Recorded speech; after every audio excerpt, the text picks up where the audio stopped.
சென்னை மாநகராட்சியில் 5 மற்றும் 6 ஆகிய இரு மண்டலங்களை சார்ந்த தூய்மை பணியாளர்கள் கடந்த ஆகஸ்ட் 1ஆம் தேதி முதல் பணி நிரந்தரம் கோரி போராட்டத்தை தொடங்கினார்கள்.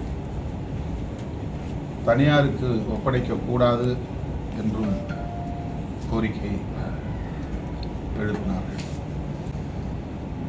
இந்த தகவல் கிடைத்ததும் விடுதலை சிறுத்தைகள் கட்சியின் சார்பில் சட்டமன்ற உறுப்பினர் சிந்தனை செல்வன் அவர்களை நேரிலே சந்தித்து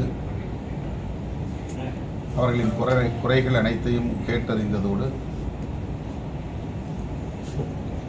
முதல்வருடைய கவனத்திற்கு இதை எடுத்துச் செல்வோம் என்று உறுதியளித்தார். அடுத்து 5ஆம் தேதி நள்ளிரவில் நான் அவர்களை போராடும் அந்த களத்திற்கே சென்று சந்தித்தேன். ஏறத்தாழ 3/4 மணி நேரம் அவர்களோடு இருந்தேன். அவர்களின் பிரச்சனைகளை கேட்டோம். தனியார்மயமாவதை நிறுத்த வேண்டும், மீண்டும் NULM என்கிற அந்த திட்டத்தின் கீழே எங்களை பணியாற்ற அனுமதிக்க வேண்டும் என்கிற இந்த கோரிக்கைகளோடு பணி நிரந்தரம் செய்ய வேண்டும் என்றும் கூறினார்கள். இந்த போராட்டத்தை முன்னெடுத்த உழைப்போர் உரிமை இயக்கம், அதனுடைய தலைவர் தோழர் பாரதி, அவருடைய தந்தை தோழர் குமாரசாமி ஆகியோர்களும் நான் தொலைபேசியிலே ஏற்கனவே பேசியிருந்தேன். அவர்கள் சொன்னபடி முதல்வரிடத்திலே நான் எடுத்துரைத்தேன். நீங்கள் அந்த 1953 பேரையும் அப்படியே NULM என்கிற ஸ்கீம் அடிப்படையிலே பணியில் எடுத்துக்கொண்டு பணி செய்ய அனுமதித்து தேவைப்பட்டால் கூடுதலான தூய்மை பணியாளர்களை அவுட்சோர்சிங் மூலமாக நீங்கள் எடுத்துக்கொள்ள வேண்டும் என்ற கோரிக்கையை வலியுறுத்தினேன். இது பாலிசி சம்பந்தமான ஒரு பிரச்சனை. தமிழ்நாடு முழுக்க லட்சக்கணக்கான தூய்மை பணியாளர்கள் பணியாற்றுகிறார்கள். ஆகவே பணி நிரந்தரம் செய்வது என்பது கடினமான ஒரு செயல். மற்றபடி அவர்களுக்கு என்ன தேவையோ அந்த கோரிக்கைகளை எல்லாம் நாங்கள் நிறைவேற்ற தயாராக இருக்கிறோம் என்று அமைச்சர் அவர்கள் என்னிடத்திலே விளக்கம் சொன்னார். தொடர்ந்து அமைச்சர்கள் நேரு அவர்களோடும் திரு சேகர்பாபு அவர்களோடும் நான் பெரம்பலூரில் இருந்தாலும் தொலைபேசியில் தொடர்பு கொண்டு இந்த பிரச்சனைக்கு சுமூகமான தீர்வு காண வேண்டும், அவர்களின் கோரிக்கையை நீங்கள் பரிசீலிக்க வேண்டும், தனியார்மயப்படுத்துவதை நிறுத்த வேண்டும் என்று நான் வலியுறுத்தேன். பேச்சுவார்த்தைக்கு நாங்கள் தயாராக இருக்கிறோம். பணி நிரந்தரம் தவிர வேறு என்ன கோரிக்கை வைத்தாலும் அதை செய்ய முடியும். ஆனால் அவர்கள் பேச்சுவார்த்தைக்கே தயாராக இல்லை. பணி நிரந்தரம் என்ற ஒற்றை கோரிக்கையை மட்டுமே அவர்கள் முன்னிறுத்துகிறார்கள். நீதிமன்றத்திலே வழக்கு நிலுவையில் இருக்கிறது. நீதிமன்றத்தில் ஒருவேளை பணி நிரந்தரம் செய்ய தீர்ப்பு தந்தால் எங்களுக்கு ஒன்றும் அதில் ஆட்சேபனை இல்லை.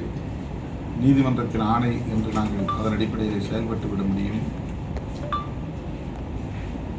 எனவே நீதிமன்றத்தின் தீர்ப்பு வருகிற வரையில் போராட்டத்தை அவர்கள் கைவிட்டு பேச்சுவார்த்தைக்கு வர வேண்டும் என்று விடுதலை சிறுத்தைகளின் தொழிற்சங்கமும் அந்த போராட்டத்தில் தொடக்கத்தில் இருந்து பங்கேற்று வருகிற சூழலில் அந்த சங்கத்தின் காப்பாளர் என்கிற முறையில் எனக்கு அமைச்சர்கள் கூறினார்கள்.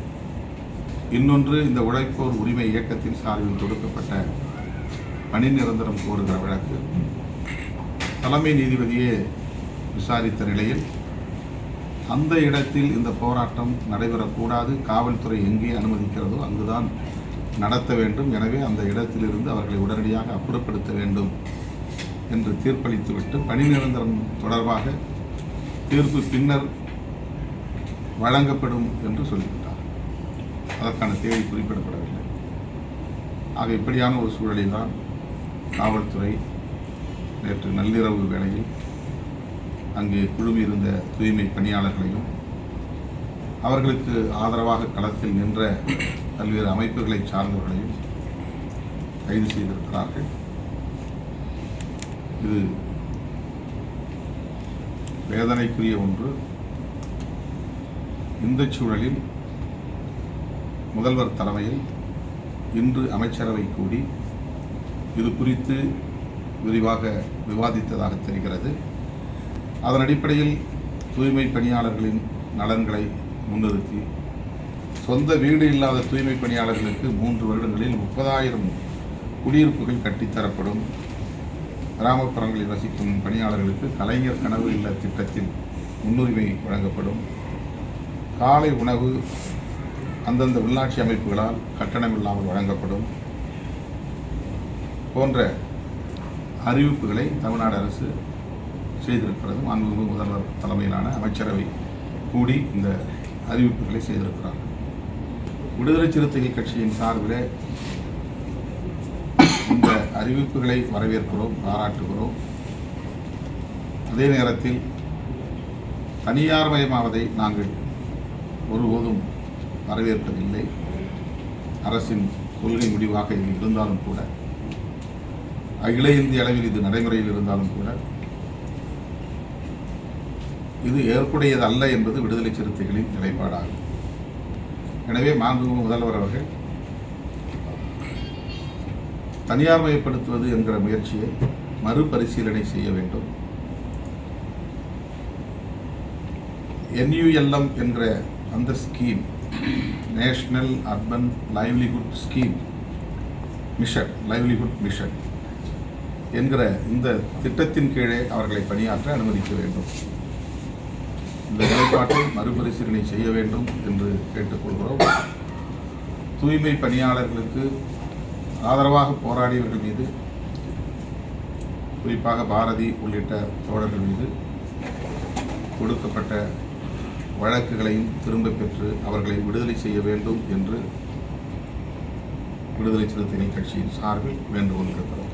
ஒட்டுமொத்தத்தில் தனியார் மயப்படுத்துதலை கைவிட வேண்டும். குறிப்பாக இந்த 2 ஜோன்களில் பணியாற்றக்கூடியவர்களை ஏற்கனவே உள்ளபடி NULM என்கிற அந்த திட்டத்தின் கீழ் பணியாற்றுவதற்கு அனுமதிக்க வேண்டும் என்று மீண்டும் நான் வலியுறுத்துகிறேன். ஏதாவது போராட்டம் நடத்துகிற வாய்ப்பு இருக்குல்ல மாநிலம் முழுக்க இதை கண்டித்து, அது உங்களுடைய கோரிக்கையை வலியுறுத்தி? இது குறித்து இன்னும் நாங்கள் கலந்தாய்வு செய்யவில்லை. பல்வேறு நிச்சுமைகளுக்கு இடையில் போராடுகிற களத்திற்கு சென்று அந்த தூய்மை பணியாளர்களின் உணர்வுகளை மதித்து அவர்களின் கோரிக்கைகளை முதலமைச்சரின் கவனத்திற்கு நாங்கள் எடுத்து சென்றிருக்கிறோம். மீண்டும் முதலமைச்சரை சந்திக்கிற போது இந்த தூய்மை பணியாளர்களின் கோரிக்கைகளை மறுபரிசீலனை செய்ய வேண்டும் என்பதை வலியுறுத்தும். மதிக்க வேண்டும். அவர் அவ்வாறு மதிக்காமல் கொச்சைப்படுத்துவது, திரித்து பேசுவது, திருக்குறளையும் திருவள்ளுவரையும் கூட அவருடைய கொள்கைகளுக்கு எதிராக அடையாளப்படுத்துவது போன்ற பணிகளை தொடர்ந்து அவர் செய்து வருகிறார். இந்த நிலையிலே அரசியல் கட்சிகளின் தலைவர்களுக்கு தேநீர் விருந்துக்கு அழைப்பது முரணாக இருக்கிறது. எனவே நாங்கள் தொடர்ந்து அவருடைய அழைப்பை புறக்கணித்திருக்கிறோம். இந்த முறையும் இந்த அழைப்பை நாங்கள் புறக்கணிக்கிறோம்.